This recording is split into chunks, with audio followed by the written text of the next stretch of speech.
I want to go back to this Russ conversation about what are we going to do with him going forward. Because, man, some of you guys are bringing up Fields. If the season ended right now, let's just say the season ended right now. We had this conversation 3 weeks ago, right? When Russ was cooking. People were asking, like, oh, what do we do with Russ? Like, how much are we going to be paying him? What do you think his contract going to be? Is he playing his way into a mega deal we're not going to be able to afford? And I was saying, if he keeps playing like this, he's playing at elite level, like, we're re-signing him, right? We've been looking for a franchise quarterback. We've been looking for elite quarterback play ever since Ben retired. We got one here. We're going to sign him. If you ask me today, this is what I said 3 weeks ago. If you ask me today, yeah, we're signing Russ. But now we got the new information. These 3 weeks have gone by. Russ has played the way that he has. We've gone 0-3. If you ask me right now, I'm having some serious conversations. I'm having some serious thoughts about moving on from Russ and just giving Fields a chance, giving Fields the keys and saying, like, bro, we're going to build around you. Let's give you like a 1 year, $10 million, $15 million prove-it deal, almost like Sam Darnold, what he got with the Vikings. And let's see if you could be the guy long-term. Because what Russ has been giving us these last 3 weeks has actually, you guys correct me if I'm wrong, it's been worse than what Fields was giving us in the 6 games that Fields played early in the season. Right? Because the hiccups are the things we were talking about with Fields was, okay, the ball security, it's not, the offense isn't completely buttoned up with Fields, even though I think he only had 1 turnover in all those 6 games. But there was still like a play or two, like a weird snap that would get us out of field goal range or put us in a bad field position. There'd be some clunky stuff that would occasionally happen with the offense. It wouldn't be completely buttoned up. But dude still had 10 total touchdowns, only 1 interception. We were 4-2. He was making dynamic plays with his legs, keeping plays alive, even when the offensive line was shoddy, whenever we were getting penalties. It felt like at times Fields was carrying us. But again, it wasn't completely buttoned up. It wasn't like a completely like professional offense that you would expect from a franchise quarterback leading it and being in complete command. And that's what we got whenever Russ came in, right? You could see the night and day difference just in terms of command control that Russ gave us over Fields. And then Russ's play, his dynamic play, like that was all in line too. So we were getting top quarterback play from Russ. But over these last like 3 or 4, there's been more turnovers with Russ at the helm. There hasn't been as many dynamic plays as we were getting whenever Fields was in there. So, like, if the season ended right now, I actually probably am leaning Fields for 2025. I am.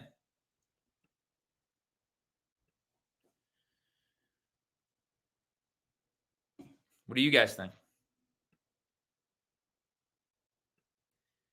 Because right now, total body of work, I think Russ has given us more highs. We got some awesome second half moments from Russ, fourth quarter moments where he's winning the game pretty much, like putting the team on his back.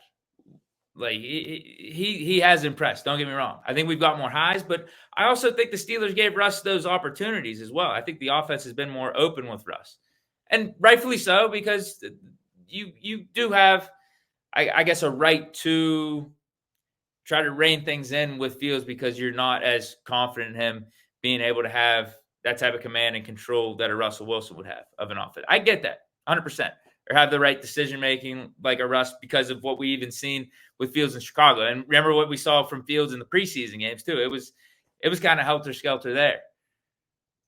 So, like, I don't think the Steelers were necessarily wrong for trying to dial the offense back with Fields, make it a little more conservative. But I think that's also part of the reason why Russ and the offense, whenever Russ was implementing the offense, we do have some more of these highs with him.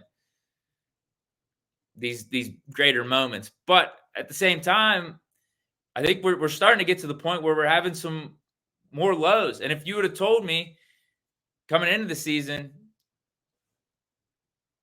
which quarterback, if they started week 1 to week 17, would give you steadier play, like just solid play, versus high highs and low lows we would think it'd be Fields giving us the high highs and low lows. And Russ would be like the steady guy, steady, solid guy for us. But it feels like right now it's the opposite. It feels like Russ is giving us more high highs and low lows. Fields was more steady in his 4-2 run as a Steelers quarterback for those 6 games. And yet he's the one that's, 25 with less experience and the higher ceiling going forward, which is why I'm telling you, if the season ended right now, you made me make a decision. I think I'm taking my chance with Fields. But we still got more games. We still got week 18. We still got the playoffs. We still got more information. So don't hold me to this take. We'll talk about it more in the offseason once we get the games completely played out and the season completely played out. But that's where I'm at right now. X Lopez 5 says, I could arguably say that we would have the same record with both. I was wondering that too a couple weeks ago. I was asking some of my buddies, texting some of my buddies, what do you think our record would be with Fields right now? And I think where were we at? What's our record right now? We're 10-6, right? 10-6. So, we were 10-3, 10-4. And I'm asking them, what do you think our record would be?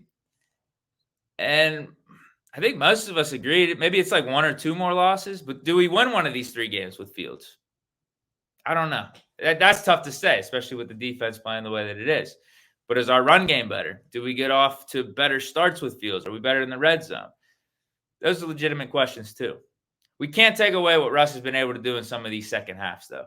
And how he's been able to rise above all the adversity, how he's been able to elevate the team and just be clutch in these winning moments. Like, let's not take that away from him, because that's something that Justin Fields hasn't exactly proven just yet. But it's one of those things for me, after seeing Fields those first 6 games and show those flashes, I was intrigued about it. I wanted to see if he could deliver in those big moments. If we were to say, hey, this is your team, let's see what you could do down the stretch. Let's see what you can do in some of these big games, Sunday Night Football, when division's on the line against the Ravens, Bengals.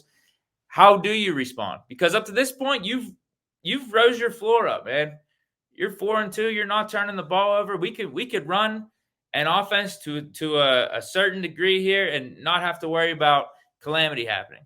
But can we crank it up a notch? Can we potentially open this offense up more? Put more on your plate?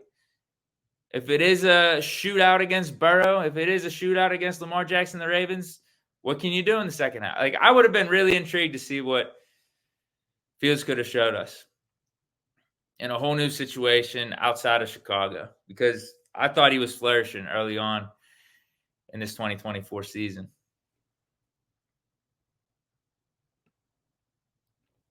X Lopez 5 says, what if we could have traded Russ for a good price early in the season and set up Fields for the rest of the season? I was open to that. I don't think anyone was going to give us what we were asking for, what we would have wanted. Because to me, the only way I would have given up Russ would have been for a first or second round pick. Because I think there was just too much value in having Russ on this roster. That, it would have to be something ridiculous. It would have to have been a first or a second round pick. I don't think any team was giving up that for Russ, sight unseen, given that he didn't play any games this year. All you got to see him was a little bit in the preseason, and that didn't look too good.